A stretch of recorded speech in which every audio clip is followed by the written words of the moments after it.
Pour bien comprendre le cheminement de la rénovation de ce petit théâtre de Pézenas, le premier acte, c'est la dimension politique et financière du projet. 3 150 000 € dépensés à 60% par les collectivités locales. Le reste, c'est l'État qui s'en est chargé.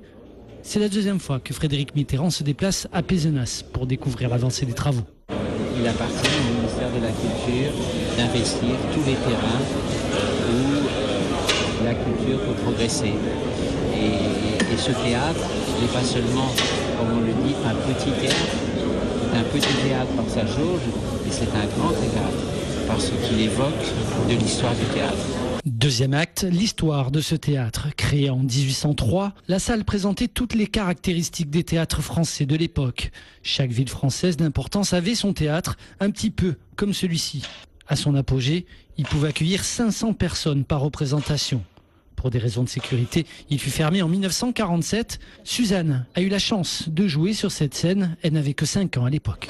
Il faut voir que le théâtre représenté, c'était le pôle de la ville, le pôle artistique de la ville.